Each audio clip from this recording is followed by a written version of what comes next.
Good evening to all of you. Welcome है आप सभी का आज की क्लास के अंदर।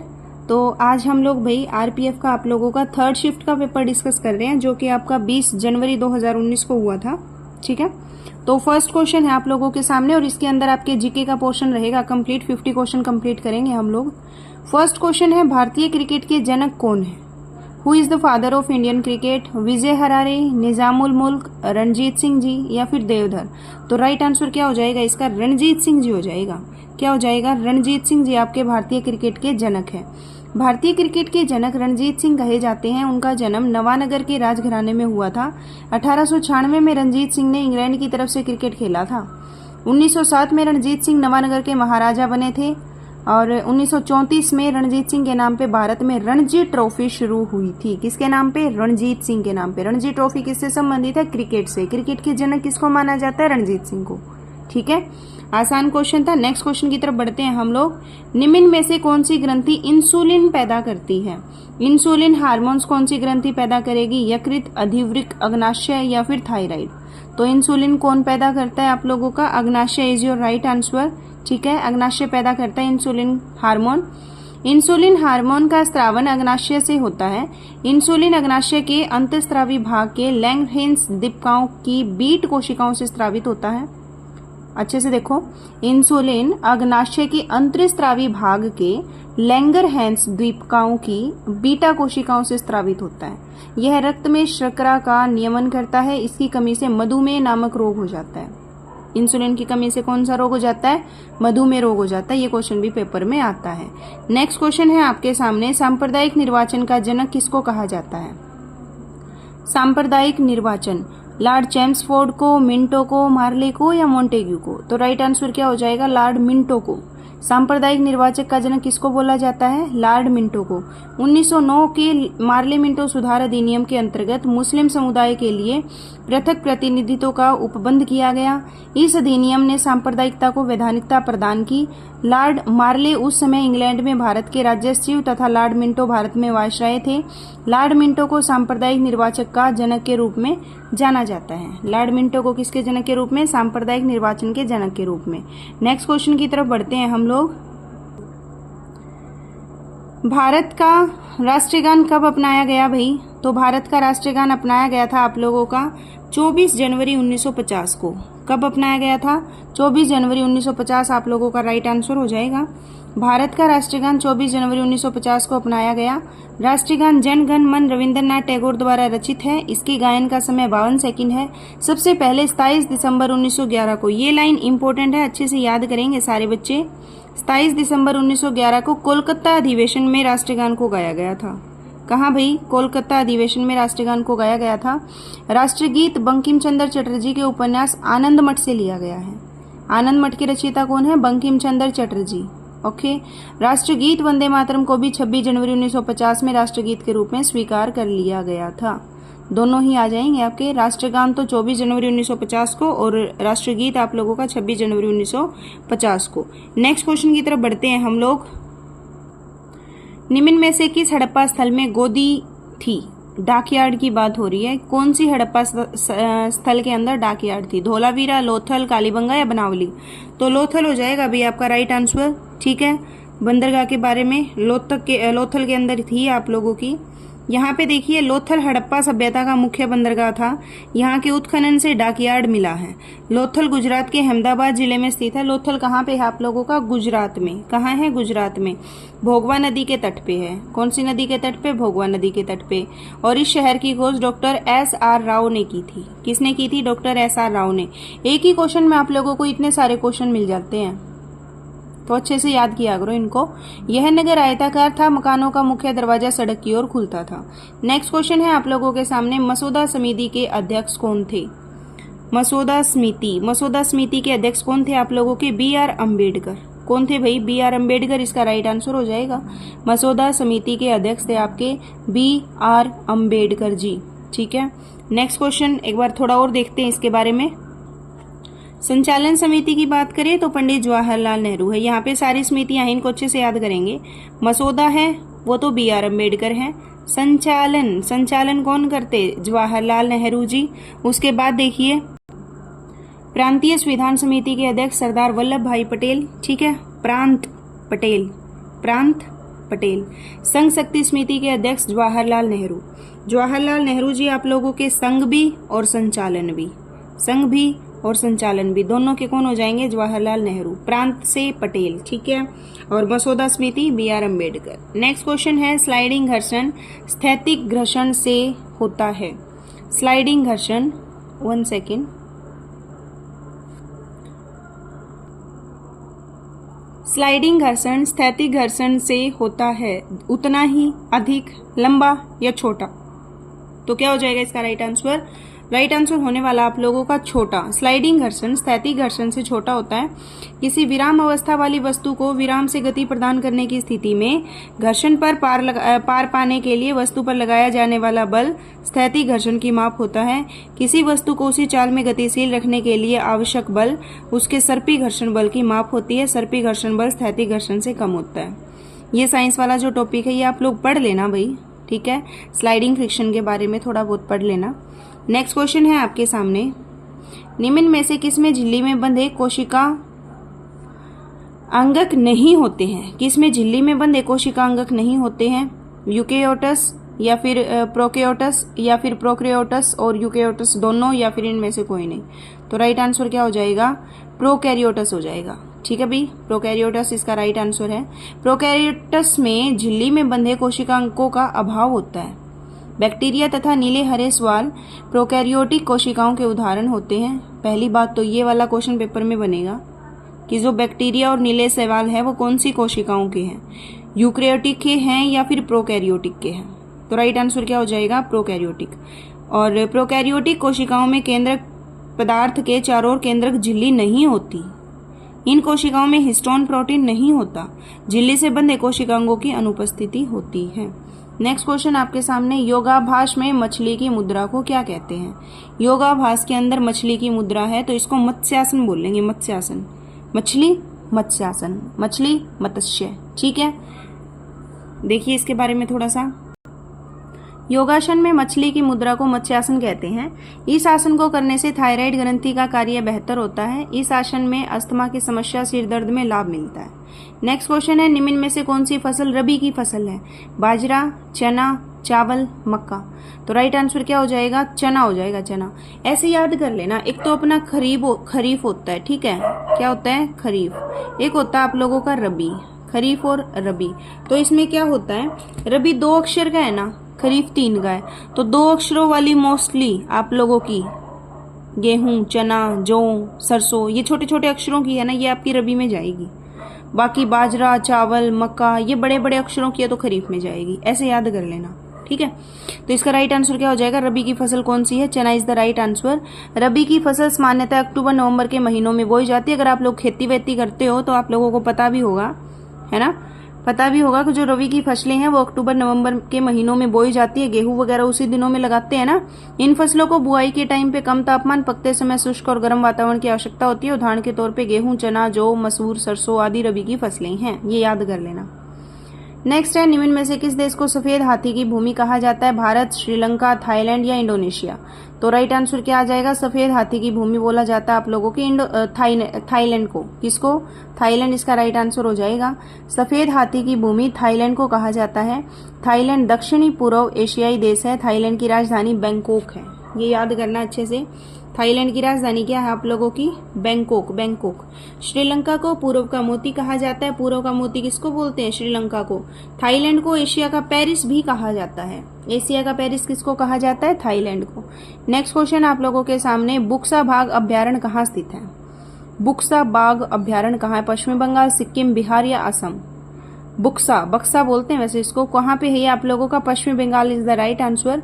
बक्सा बाघ अभ्यारण्य पश्चिमी बंगाल में स्थित है। बक्सा टाइगर रिजर्व 1983 में भारत का 15वां टाइगर रिजर्व घोषित किया गया था और ये टाइगर रिजर्व जलपाईगुड़ी के अलीपुर द्वार डिवीजन में स्थित है। ओके भाई, बक्सा बाघ अभ्यारण्य पश्चिमी बंगाल में है। 1983 के अंदर भारत का 15वां टाइगर रिजर्व घोषित किया गया था इसको, और ये कहाँ पे है? जलपाईगुड़ी के अलीपुर द्वार डिवीजन में। नेक्स्ट क्वेश्चन आपके सामने, निम्न में से कौन सा संगठन भारत में गरीबी रेखा की गणना करता है?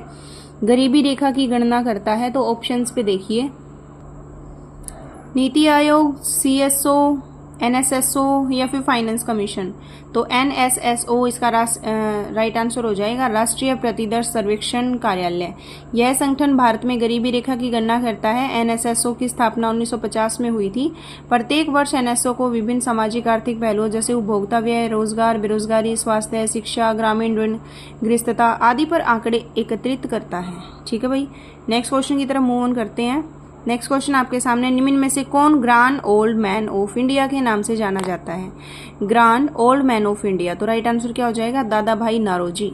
ठीक है, grand old man of India किसको बोलते हैं? दादा भाई नौरोजी को बोलते हैं। ग्रांड ओल्ड मैन दादाजी, ओल्ड मैन दादाजी, तो दादा भाई नौरोजी। दादा भाई नौरोजी को grand old man of India कहा जाता है। कांग्रेस के दूसरे अधिवेशन 1886 की अध्यक्षता दादा भाई नौरोजी ने की थी। तो ये जितने भी कांग्रेस के, आज आपका होमवर्क पता है क्या है? आपका होमवर्क है कांग्रेस के जो अधिवेशन हुए थे ना, उनकी अध्यक्षता कौन से अधिवेशन की अध्यक्षता किस किसने की थी, ये आप लोग याद करेंगे।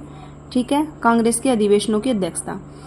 और ये कमेंट बॉक्स में बताएंगे कि सरोजिनी नायडू ने कहाँ पे हुआ था वो अधिवेशन जिसकी अध्यक्षता की थी सरोजिनी नायडू ने? दादा भाई नौरोजी ने की थी। इसके अतिरिक्त 1893 और 1906 में कांग्रेस अधिवेशन की अध्यक्षता भी इन्होंने की थी। दादा भाई नौरोजी ने राष्ट्र गफ्तार नामक साप्ताहिक पत्र निकाला। राष्ट्र गफ्तार किसने निकाला? दादा भाई ने। Poverty and un British rule in India इनकी पुस्तक, इनकी महान कृति है। ये बुक का नाम भी याद रखेंगे कि poverty and un British rule in India किसकी है? दादा भाई नौरोजी की। Poverty and un British rule, poverty and un British rule दादा भाई नौरोजी की महान कृति है। नेक्स्ट है, शीतकालीन पैरालंपिक खेल 2018 कहाँ आयोजित हुए थे? ये याद करना कोई जरूरी नहीं है, अभी वाला जो पैरालंपिक था वो याद कर लेना सारे बच्चे, छोड़ो इसको। करारा स्टेडियम कहाँ स्थित है? करारा स्टेडियम की बात हो रखी है, तो करारा स्टेडियम आप लोगों का ऑस्ट्रेलिया में। कहाँ है? ऑस्ट्रेलिया में करारा स्टेडियम। ट्रे के अंदर हमने करारे बिस्किट रख लिए। ठीक है, ट्रे में क्या रख लिया हमने? करारा बिस्किट कहाँ है? ट्रे में। Tray means Australia. ठीक है, नेक्स्ट क्वेश्चन की तरफ बढ़ते हैं हम लोग। यहाँ देखो एक बार, करारा स्टेडियम ऑस्ट्रेलिया में स्थित है। करारा स्टेडियम का दूसरा नाम मेटिकोन स्टेडियम भी है। मेटिकोन स्टेडियम भी है। यह स्टेडियम ऑस्ट्रेलिया के क्वींसलैंड प्रांत के गोल्ड कोस्ट में स्थित है। 2018 के राष्ट्रमंडल खेलों का समापन करारा स्टेडियम में हुआ था। भारत में पोर्टफोलियो प्रणाली प्रथम किसने आरंभ की थी? पोर्टफोलियो, लॉर्ड विलियम बेंटिक ने, लॉर्ड कैनिंग ने, लॉर्ड मेयो ने या लॉर्ड वेलेस्ली ने? तो राइट आंसर क्या हो जाएगा? Canning is the right answer. Portfolio प्रणाली है वो कैनिंग ने शुरू की थी। पोर्टफोलियो कैनिंग ने। ठीक है, भारत में पोर्टफोलियो प्रणाली प्रथम लॉर्ड कैनिंग ने शुरू की थी। लॉर्ड कैनिंग ने 1861 में भारत परिषद में एक या अधिक सदस्यों को विभाग का प्रमुख नियुक्त किया था। Lord Canning east India company द्वारा नियुक्त अंतिम गवर्नर जनरल था। 1857 का विद्रोह लॉर्ड कैनिंग के समय की सबसे महत्वपूर्ण घटना थी। लॉर्ड कैनिंग ने पोर्टफोलियो प्रणाली द्वारा विभागों का विभाजन किया था। ठीक है जी, नेक्स्ट क्वेश्चन की तरफ मूव ऑन करते हैं। परमाणु भौतिक शास्त्र का जनक किसे कहा जाता है? Niels Bohr, Ernest Rutherford, J Thomson या फिर जेम्स चैडविक? तो राइट आंसर क्या हो जाएगा? परमाणु भौतिक शास्त्र है तो इसका जनक कहा जाता है अर्नेस्ट रदरफोर्ड को। परमाणु भौतिक शास्त्र रदरफोर्ड, भौतिक शास्त्र रदरफोर्ड। ठीक है, परमाणु भौतिक शास्त्र का जनक अर्नेस्ट रदरफोर्ड को कहा जाता है। इन्होंने परमाणु के नाभिक तथा प्रोटॉन की खोज की थी। पेपर में आ जाए प्रोटॉन और न्यूट्रॉन, इसकी नाभिक और प्रोटॉन की खोज किसने की? तो आपके रदरफोर्ड ने की थी। इन्होंने नाभिक का रदरफोर्ड मॉडल यूज किया था। रदरफोर्ड ने रेडियो एक्टिविटी में अर्ध आयु की संकल्पना दी थी। मोस्ट इंपोर्टेंट क्वेश्चन है, हीराकुंड बांध कौन सी नदी पे है? हीराकुंड बांध, हीरे उड़ के महानदी में जा गिरे, ऐसे याद कर लो। हीरे जो थे वो उड़ के मीन्स उड़ीसा में है ये। ठीक है, हीरे उड़ के महानदी में जा गिरे, तो महानदी के ऊपर है ये हीराकुंड बांध। अब यहाँ पे देखिए भाई, जायकवाड़ी बांध पूछ लिया जाए तो गोदावरी नदी में है। कैसे याद करेंगे? जायकवाड़ी, जायक मतलब जाके कहाँ गिरे हम? गोद में। ठीक है, जाके हम कहाँ गिरे? माँ की गोद में। जाके कहाँ गिरे? माँ की गोद में। नागार्जुन, वो याद है ना आप लोगों को कि कृष्णा एक उसके अंदर सागर के अंदर एक नाग था, एक तालाब में नाग के ऊपर कृष्णा नाचा था, फिर शेष नाग के ऊपर, है ना, वहां से रिलेट कर लेना। नागार्जुन कृष्णा, नागार्जुन कृष्णा। मैटूर बांध है आप लोगों का कावेरी नदी पे, मैटूर कावेरी। ठीक है, नेक्स्ट क्वेश्चन की तरफ बढ़ते हैं। निम्न में से किसने प्रसिद्ध खेल सांप सीढ़ी का सृजन किया था? आर्यभट्ट, ज्ञानदेव, वराहमिहिर या ब्रह्मगुप्त। सांप सीढ़ी। अब सांप सीढ़ी खेलना है अगर हमें तो सांप सीढ़ी का ज्ञान होना जरूरी है ना, बिना ज्ञान के तो खेल ही नहीं पाएंगे। तो इसका सर्जन भी किसने किया था? ज्ञानदेव ने ही किया था। ऐसे याद कर लेना, सांप सीढ़ी का सर्जन भी किसने किया? ज्ञानदेव ने। प्रसिद्ध खेल सांप सीढ़ी का सर्जन ज्ञानदेव ने किया। प्राचीन भारत में ये खेल मुख्य रूप से मोक्षपट कहलाता था। इस खेल का आविष्कार 13वीं शताब्दी में ज्ञानदेव ने किया। सीढ़ी अच्छे कर्मों का संकेत देती है, जबकि सांप बुराइयों का प्रतिनिधित्व करते हैं। नेक्स्ट है आप लोगों का पारटेरे पद किस स्पोर्ट्स खेल से संबंधित है? पारटेरे तो ये हो जाएगा आप लोगों का कुश्ती। क्या? कुश्ती से संबंधित है।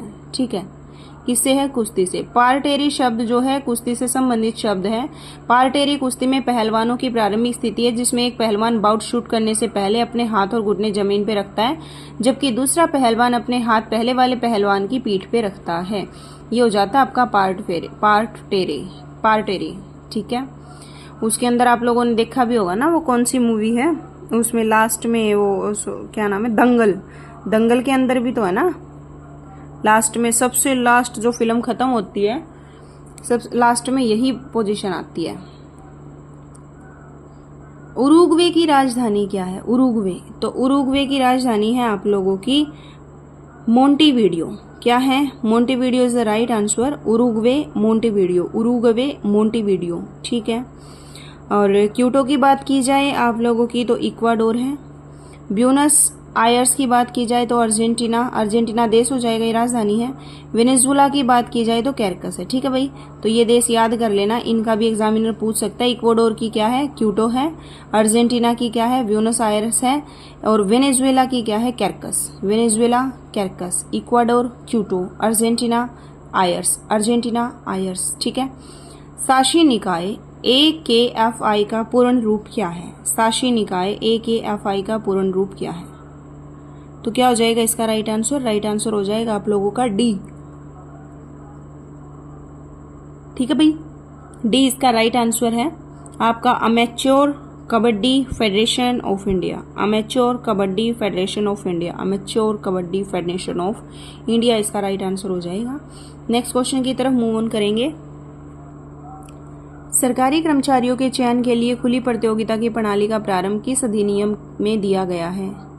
सरकारी कर्मचारियों के चयन के लिए खुली प्रतियोगिता की प्रणाली का प्रारंभ, जॉब वगैरह के लिए पेपर होते हैं ना अपने, तो कौन से अधिनियम में दिया गया है? तो इसका राइट आंसर हो जाएगा चार्टर अधिनियम 1853। क्या हो जाएगा? चार्टर अधिनियम 1853।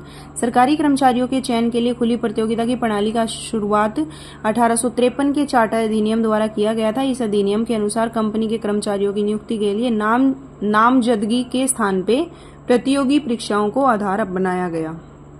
हम जो पेपर देते हैं वो कौन से अधिनियम के तहत है? चार्टर अधिनियम 1853। वायु द्रव्यमान में उपस्थित जल वाष्प की मात्रा को क्या कहते हैं? वायु द्रव्यमान में उपस्थित जल वाष्प की मात्रा को क्या बोलते हैं? आर्द्रता, एजिलिटी, लेटेंसी या फिर वैलेंसी। तो राइट आंसर हो जाएगा आप लोगों का आर्द्रता। क्या बोलते हैं? आर्द्रता इज द राइट आंसर। वायु द्रव्यमान में उपस्थित जल वाष्प की मात्रा को आर्द्रता कहते हैं। आर्द्रता को हाइग्रोमीटर द्वारा मापा जाता है। वातावरण में आर्द्रता की अधिकता के कारण वाष्पोत्सर्जन की प्रक्रिया जो है वो धीमी हो जाती है। ठीक है भाई, तो ये 25 क्वेश्चन थे आप लोगों के, और नेक्स्ट के 25 क्वेश्चन हम लोग नेक्स्ट पार्ट में डिस्कस करेंगे। और इन क्वेश्चंस को अच्छे से याद कर लिया करो, आने वाले एग्जाम में यहीं से आपको देखने को मिलेंगे। हम पेपर से पहले इतने सेट कर लेंगे जीके कहीं बाहर से जाएगा ही नहीं, क्योंकि हम एक्सप्लेनेशन भी तो कर रहे हैं ना, हम क्वेश्चन थोड़ी कर रहे हैं। उस क्वेश्चन से रिलेटेड सारी ही तो बातें कर रहे हैं हम लोग, और एग्जामिनर कहाँ से पूछेगा? यहीं से पूछेगा। ठीक है, तो क्लास कैसी लगती है आप लोग बता दिया करो कमेंट बॉक्स में, और अपने फ्रेंड्स के पास शेयर किया करो क्लास को। तो मिलते हैं नेक्स्ट क्लास के अंदर, तब तक के लिए टेक केयर, बाय।